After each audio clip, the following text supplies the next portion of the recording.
Hello, welcome everyone. My name is Dionis Guzman, and professionally speaking, for those of you who don't know me, I would define myself as a digital transformation expert and as a as a future-proof educator.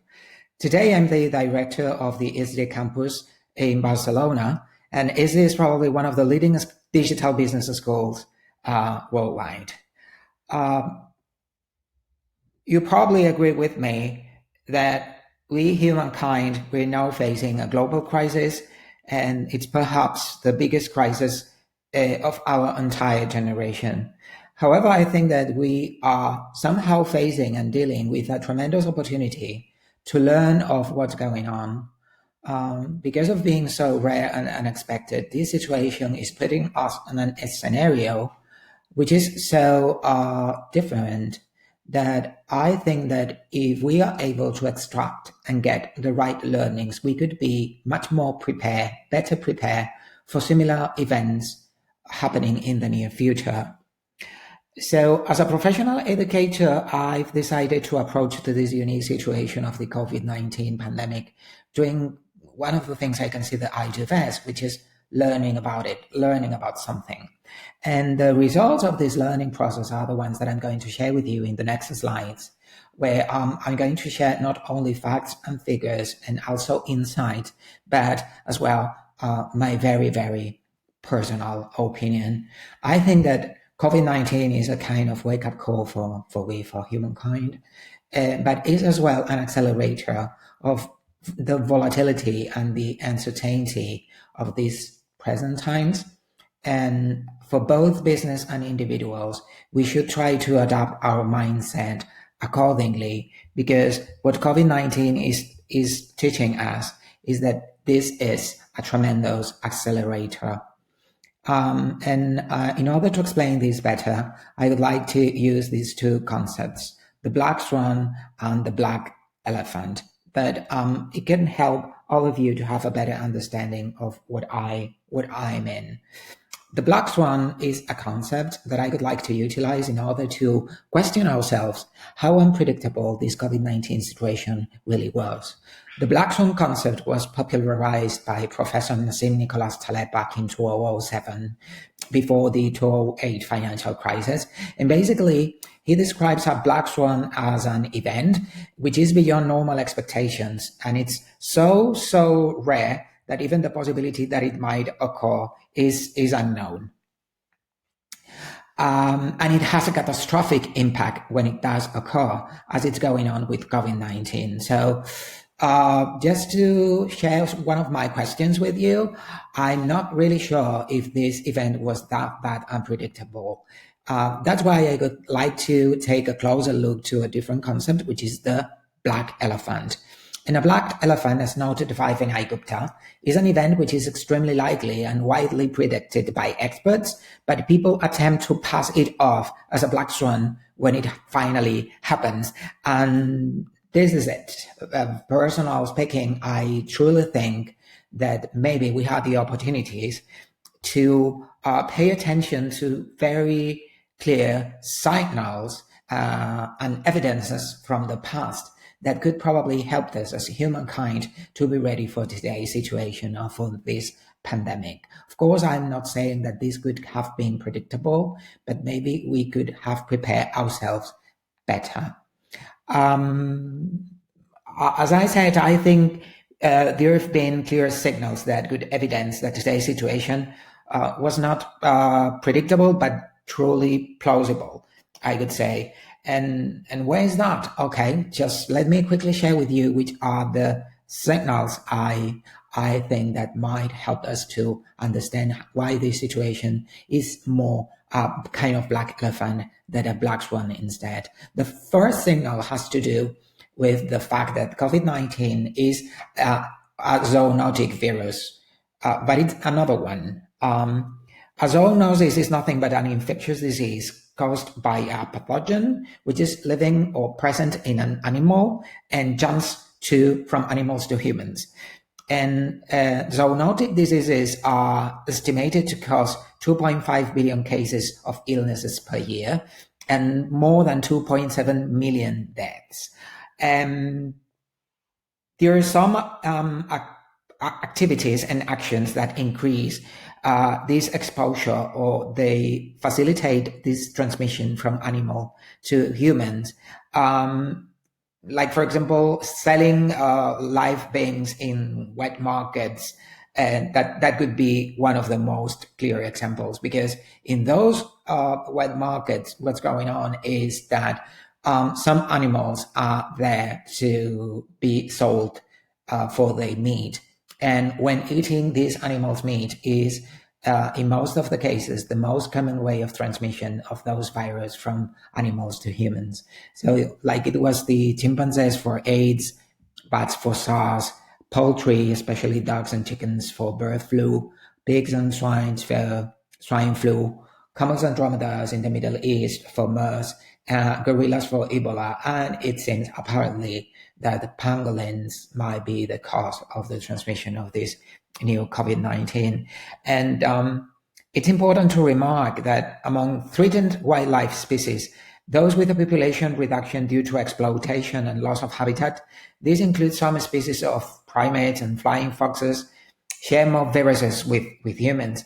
And given the rich diversity of animal life in our planet, it's not surprising that animals are the source of most human infectious diseases, with centuries of intimate contact with domesticated species facilitating the early transmission of the most adaptable pathogens to humans. And said that, let's try to jump to signal number 2. And I think there's a clear chronological pattern, because if we carefully review the recent history of our modern times, if we try to double check and pay attention, I think that we might identify some patterns that could have helped us to kind of predict something like this could happen. If we analyze the zoonotic strains which happened during the last century, the 20th century, we can count in 100 years a total of 6 zoonotic viruses. But if we repeat those months in this 21st century, we see a lot more. That's a total of 22 zoonotic viruses strains in 20 years. That means, guys, which is almost 1 strain per year. So how's that? It's just a matter of timing, or are there any other factors provoking that evident explosion of zoonotic viruses in just 3 decades, sorry. As you can see here, if we analyze the previous 2 decades of this 21st century, we can clearly see that in the first decade, we already had 3 zoonotic viruses strains: SARS, bird flu, and swine flu. In 2010s, in those years, we had MERS and Ebola, and we're starting these 20s with a new strain, with a new zoonotic virus, which is COVID-19. But the thing is that this is not the first time that we've been in contact with a so-called kind of coronavirus. In fact, coronavirus is a type, is a family, is a set of viruses with some certain characteristics in common, like the spikes on the surface of the cell. That's the reason why they call corona, because it looks like a crown. So COVID-19 is called novel coronavirus because it's not new at all. We had to deal with SARS in the 2000s, MERS in the 2010s, and we are starting this decade with a new coronavirus, which is a zoonotic virus, which is COVID-19. So it means since this century started, every decade we've already had 2 to 3 different zoonotic viruses strains, and in every decade we've been already dealing with a coronavirus. So it was just only a matter of time that a new coronavirus with higher mortality rate or higher spread rate could come, and it did in Wuhan, in China, in December last year. And finally, signal number 3, I think that now that we've analyzed timings, what if we take a closer look to locations too? again, in order to try to find any evidence of potential predictability or pattern, as we've seen for the timeline or for the chronological pattern. So in this case, if we try to put in this world map the origin of the different zoonotic viruses that we've been analyzing and going through, we can identify that AIDS was supposed to be starting in Gabon in Western Africa, then SARS in Guangdong province in China, bird flu, again, Guangdong province in China, swine flu in the States, MERS, MERS is ME, is Middle East, that was Saudi Arabia, Ebola in Central Africa, in Congo, and again, COVID-19, the first cases were detected in Hubei province, again, in China. So, well, I think that up to this point, the pattern in here is very clear. Asia, and especially China, has become the main source of the last zoonotic viruses strains. So, the first learning is that Asia, and especially China, is the place that we should try to look at. In China, or it seems like the first infection was caused in a wet market in Wuhan city. And wet market is something related deeply to the Chinese eating culture. This preference for fresh meat from animals butchered at the counter because of this belief that eating the liveness of the animal leads to a greater health, as one is eating this animal's life somehow. These markets, however, in Asia or in Africa are essential sources of food for hundreds of millions of poor people, and getting rid of wet markets is impossible. And we also have to bear in mind that Asia has been dealing with previous strains in the past. They've been already practicing social distance. Countries like Singapore or Taiwan or Korea are familiar with lockdown, with massive lockdowns already, with quarantines, with random temperature checks. People wearing masks became something truly Asian for most of us living in Western countries. These guys, they've been there already. They've done that yet. Second learning, it's basically our fault. It's our fault because we humans go to these animals and we are forcing the interaction through transformation of the land.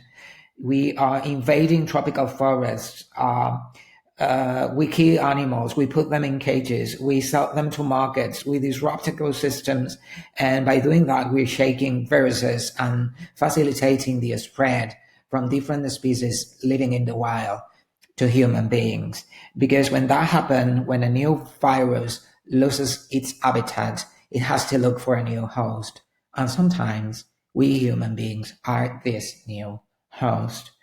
And well, it should surprise anybody that those strains are closely related with climate change, because if we compare both last half of the 20th century with present times, we can notice an enormous peak in temperature rise in our planet. The first decade of the 21st century was the warmest decade since the introduction of model temperature readings, and each of the last 3 decades was successively warmer on the surface of the Earth than all previous decades since 1850. And Australia, unfortunately, it might be a good example. Australians are champions of deforestation.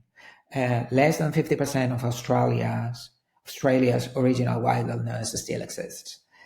Thanks to the colonialist view that development of land means eliminating native vegetation, and the impact of those practices are no new for Australians, causing enormous bushfires, destroying everything so big that they can be clearly seen from the outside of the Earth in outer space. Well, what about the rest of the signals? We've tried to pay attention to those ones which are more or less related with the cause of this pandemic that we're facing today. But we all should agree that the Earth, the planet around us, we can easily identify some other signals that are trying to tell us something, that are trying to let us know that we are somewhere between a black swan or an elephant swan if we do nothing. Maybe it could happen that because of the pollution and because of the CO2, in some cities or regions, the air becomes so toxic and unbreathable that remaining at home in a massive lockdown with our own air purifiers and our own ventilators at home is the only way we have to survive. Or maybe because of these signals, in some areas or some cities like Barcelona, where I live, the UV radiation becomes so high that it could, because of the reduction of the ozone layer in the atmosphere, that it could transform the Mediterranean sun into a kind of a skin cancer machine. And we should stay at home in a massive lockdown during the daytime, and get out only once the sun is down. Could you imagine a miserable Mediterranean summer like that? I'm afraid climate change warning times are over, or what I call the what if. What if the climate change? What if a new pandemic strikes? What if a new virus spreads around the world? What if? And well, that's it. We have to deal with the consequences of the way we humans we've decided to occupy this planet. And we have to accept that we will have to face new events coming in the near future. And we'll have to get ready for that, for what I call the what's next. What's the next pandemic? What's the next event that is going to force us for massive lockdown, which is going to close borders, or which is going to close businesses? Whatever it is coming through, we should assume it's just a matter of time. There is another myth that I would like to point your attention to, which is, I heard it a lot. When are we guys going to go back to normal? Because once this unwilling and chaotic situation is over, we expect a relief, and most of us understand going back as a way to move forward. And that's a very interesting contradiction, though. Some global experts say that whatever decision we take during the next month might change the world for the next decades, and the storm will pass. Humankind will survive. Most of us will still be alive, but I'm pretty sure, and this is my very personal opinion, that we will be inhabiting a different world. And we are already dealing with some new normals, like a new normal for work. Like in my case, we are remote, working in remote, but let me put it like this. I think that this is not remote working, but it's just survival. Because for many companies, if they don't have the mindset, if they don't have the culture, and they don't have the freedom to choose for remote working, this is not remote working at all. This is what we have to do because of a massive and unexpected massive lockdown, forcing professionals to be kept at home for weeks or even months, and forcing companies and organizations to have business meetings online, and everything, transactions and negotiations have to take place virtually. In fact, I'm pretty sure that we are living the biggest forced remote working experiment ever worldwide. And there are some learnings of this new normal. Traffic to web conference services was up to 1,000% year on year for the 7 days ending March 28th. And one of those champions was Zoom. Zoom grew from a maximum of 10 million daily active users in December 2019 to more than 200 million daily active users by the end of March, according to Emerging Tech Web. And some learnings from this new normal. There was a very interesting article in Bloomberg where we could read that companies have been scrambling. They trying to allow their employees to work from home, but trying to maintain a level of security and productivity. But the thing is that some kind of work spyware software makers have received thousands of orders from companies all across the globe. Most of their products provide a combination of screen monitoring, productivity metrics such as number of email sends, to reassure managers that their jobs and their employees are doing their jobs. And some of those softwares, they also take random pictures from the webcam of the employees' laptops, which is terrible. And I personally think there is no point on spying your remote employees. If you hire them, you should trust them. And if you don't, they have no reason to be part of the organization. This is it. There's been another normal, which is the normal, the new normal for entertainment, or what I call the home entertainment, which has really boomed while internet traffic has been booming as well. Do-it-yourself crafts, hobbies, including home fitness, training, baking, has experienced a clear rise. And streaming services like Netflix or YouTube or TikTok, they've experienced an enormous peak. Gaming, for example, has experienced the highest figures ever in the week of March 22nd, was the biggest week for mobile games ever with 1.2 billion downloads, according to App Annie. And basically, this society, we have to deal with a new normal. This is another learning. Our new normal is we are in an internet-based society. Internet has become a key pillar of this society, and especially mobile internet. As you can see in this chart, most of the mobile apps have experienced a big peak. For business, for education, for entertainment, finance, games, absolutely most of the mobile app categories so boost in downloads in March. Well, larger pandemics impact not only governments and citizens, leaders, but also people and markets involved.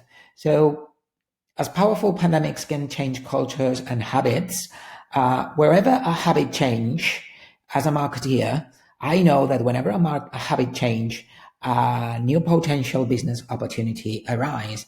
And I think that that's going to be the situation as well with COVID-19, starting with business opportunities for food, because it seems that eating animals, it's a clear vector of transmission for this kind of zoonotic diseases or zoonotic viruses. That's why maybe veganism and vegan market is booming all across the world in almost every sector. And it's also related with climate change, because according to United Nations, the global greenhouse gas emissions from the total supply chain of producing livestock for meat range from 15 to 18% per year. And as you can see in this chart, the environmental impact of food and agriculture are huge. Starting, for example, 50% of the global habitable land is dedicated to agriculture. Agriculture is consuming 70% of global fresh water, and it's impacting the global ocean and freshwater pollution. Agriculture is responsible for 78% of that pollution. And for example, in Africa, this has accounted for about 3/4 of recent forest loss. What remains outside protected parks and preserves are small islands of forest in a sea of farmland and areas where farms intrude into larger forested areas. So maybe some opportunities for the food industry are ahead, like an alternative source of protein. As you can see here in this survey, the spectacular growth of the vegan food market, which is expected to grow by 2026 in more than $31,000 million. And another one, which I think that it's very interesting, is the lab engineered meat consumption, because this lab engineered meat is nothing but producing meat from animal cells cultured in a lab, and it could be completely safe of virus, microbes, or any kind of zoonotic potential disease or any other harming components for humans. Between now and 2050, global livestock production is predicated to nearly double. And that's going to consume a lot of power, a lot of energy, and that's going to be extremely polluting and contaminating the earth. Because compared with conventional meat, greenhouse gas emissions of this lab-engineered meat is almost 90%, 96% lower, which is a lot. And we could not only grow meat, we could also grow mercury-free fish or seafood protein, and also a wide range of vegetables, for example. I think there are going to be business opportunities for the car industry and for auto, because in our post-COVID-19 scenario, in this imminent future, waiting for us, public transportation might be affected. Travel restrictions might still be present in many countries, and even the traffic of goods might be somehow limited for some cities. And I think that personal car, it could be considered as a safe way, or as a safe way of transportation, because I think that public transportation could be in somehow a kind of risk, because think just for a minute, would you feel safe, as safe as before, as 2 months ago, when traveling in public transport? I mean, would you consider this ride from work back home safe? This is one of the concerns. I think that it's going to be impacted, either because we users or citizens, we're not going to feel safe, or even because governments might ban public transportation. There are not too many options for us to for our mobility. That's why I think that car sales might increase. In fact, according to Bloomberg, in China, some dealers are quite surprised of the rise of sales right after the lockdown, because commuters who previously took a crowded bus or a crowded train may feel uncomfortable doing so for a while. And a personal car might be considered like the safest option, because in my personal car, only I decide who's gonna travel with me. I can clean it, I can disinfect it as many times, and I can sanitize my car as many times as I want. And for me, it's going to be more expensive. And maybe it's going to have a worse impact on the environment, but safety is going to be a top priority for me and for my family. So that's why I think that many people worldwide, they're going to go back to cars, and public transportation is going to be impacted, and also is going to be the environment.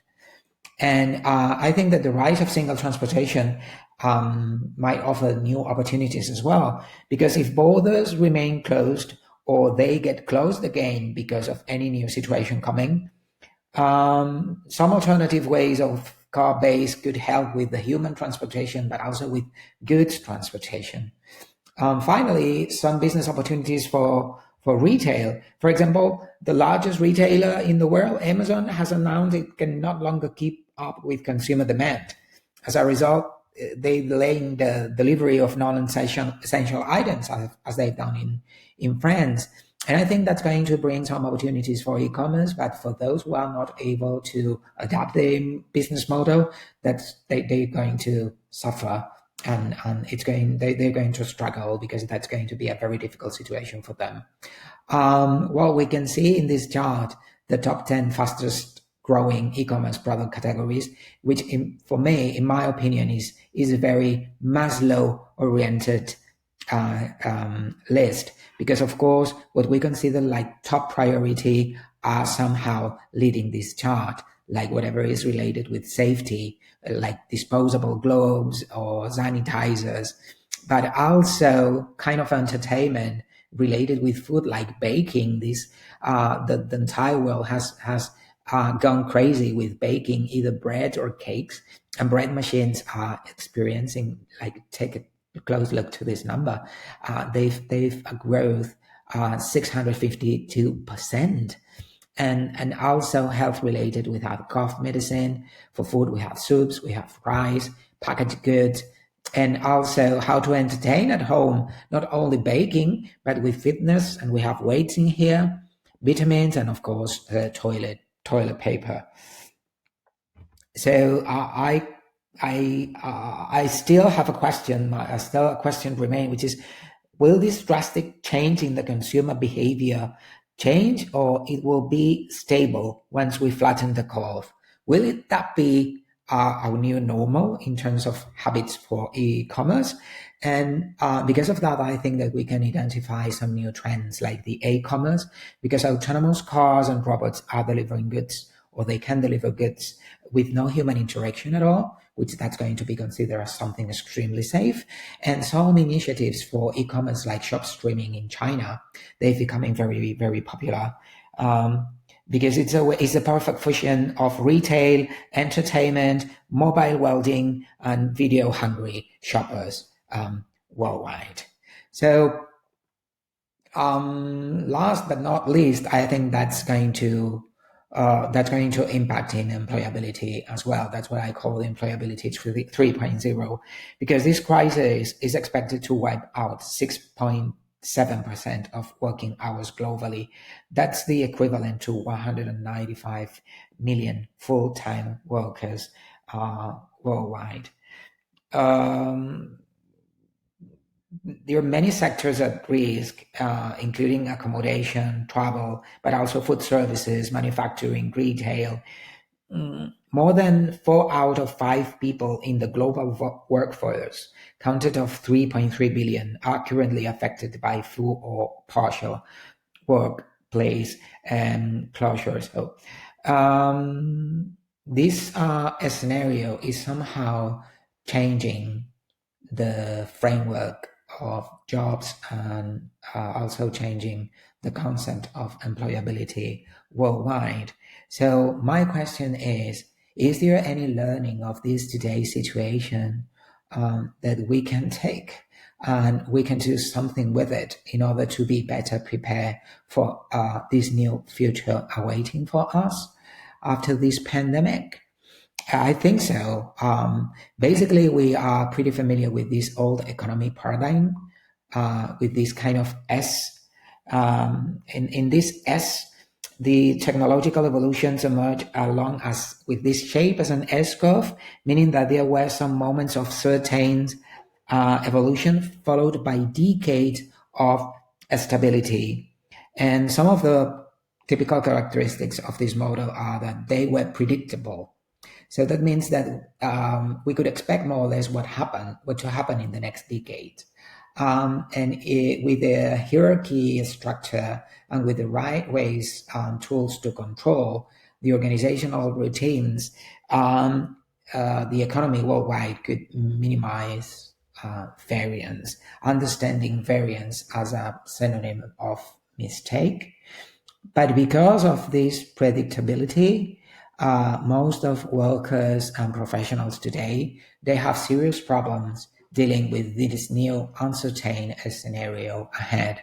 It was already difficult as a digital transformation expert to deal with it, because for many companies and many individuals, we've had this kind of conversation before, that according to Moore's law, the change rate is exponential while the human historic adaptation is linear.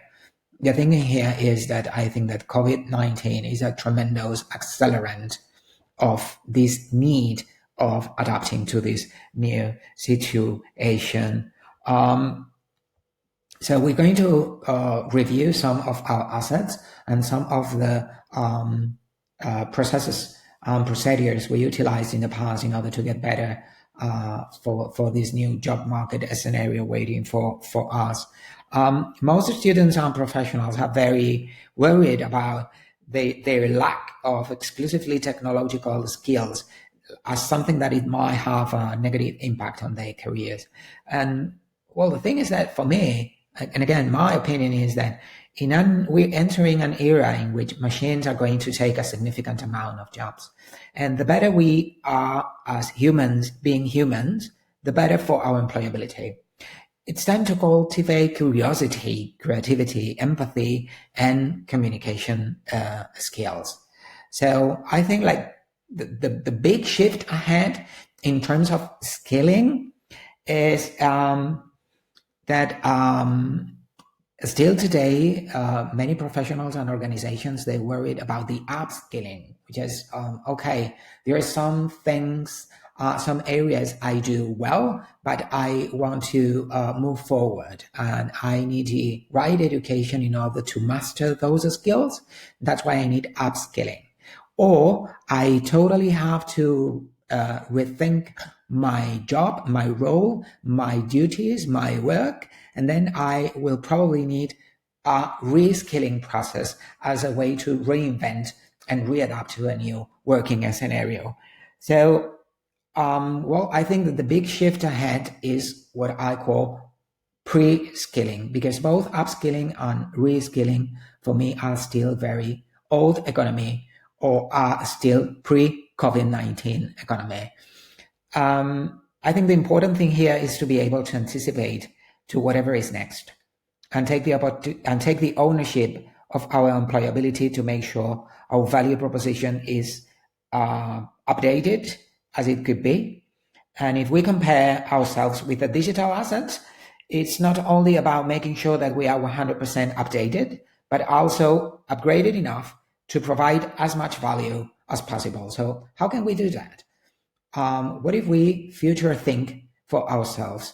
As you can see here in this graph, in this timeline, in a short period of time, like 1 to 2 years, we're going to need tactics. In 2 to 5 years, we're going to need a strategy, but in the long term, 5 to 10 years, we're going to need a vision. So the closer we are to today, the more data and evidence and certainty we need. And the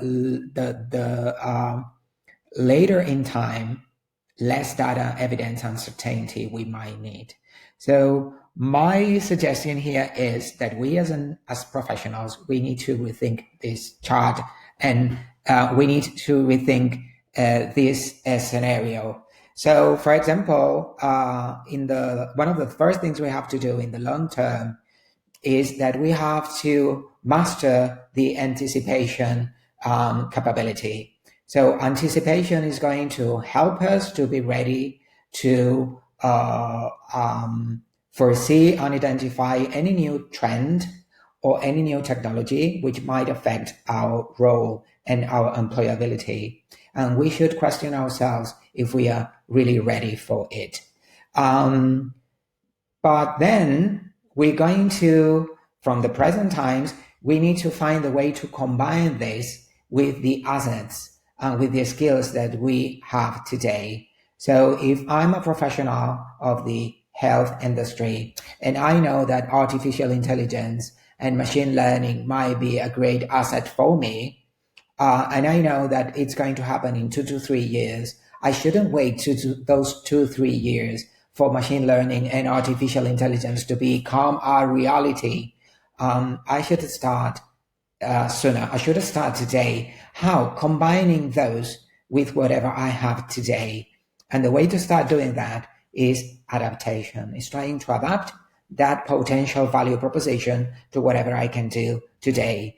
And by doing so, changing this timing mindset, we're going to be ready for being future-proof as professionals. So that means that whatever happens in the future, we might be able to be better prepared and deal with these new scenarios in a more professional and solid way. My very personal today's formula for tomorrow's employability is what I call the permanent better. Frankly speaking, I think that most organizations are still not ready for this big cultural shift, which is going to get even worse because of this impact of COVID-19. And many new changes will come, and we must be change-proof. We have to train our ability and agility to adapt our employability to new environment and scenarios constantly. And learning is by far the best way to do it. So one of the key questions for you guys is, which is your very personal value proposition? So in case your answer is no, Dionis, listen, I don't know what I have to offer. I don't know. I have no clue about which is my very personal value proposition.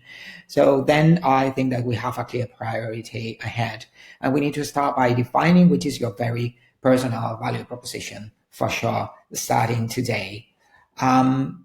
So which is going to be the big shift? We're going to move from an employer-driven learning process to an employee-driven learning process. People own their careers now, not companies, and that changes everything. That's definitively the big shift.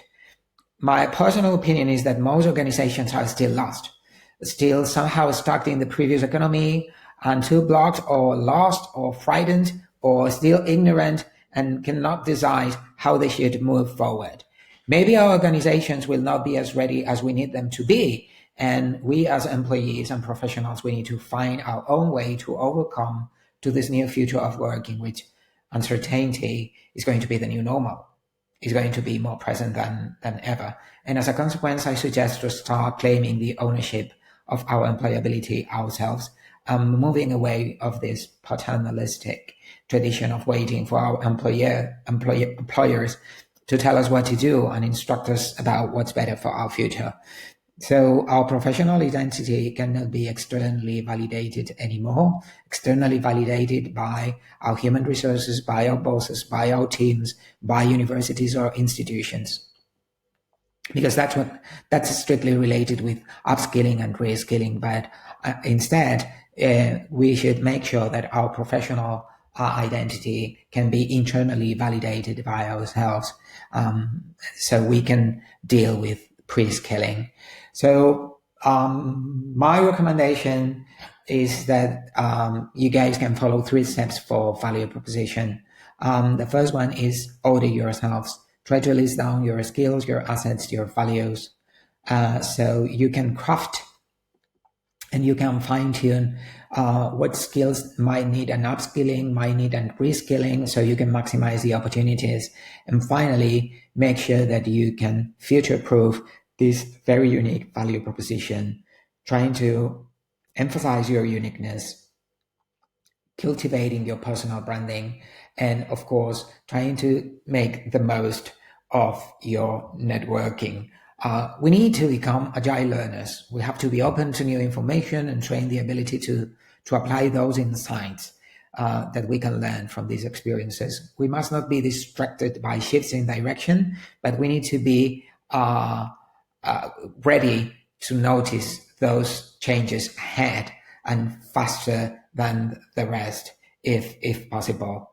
I know it's a totally different paradigm, but I'm sure that if we decide to take the right risks, some interesting rewards might follow. The future is easy to predict if you are the one creating it. And today, the only thing growing faster than the virus is our collective sense of empathy, our ability to adapt, and our rapid and effective ability to collaborate. Our challenge now, even when the lockdown is over, is to continue to improve the human conditions and unleash the potential of everyone, everywhere. So thank you so much. Thanks a lot for watching this video, for listening to this insights, and please feel free to reach me in LinkedIn or in Twitter or in any of the social networks. I will be more than happy to discuss about these learnings from COVID-19 with all of you guys. So take care, stay safe, and again, thanks for watching.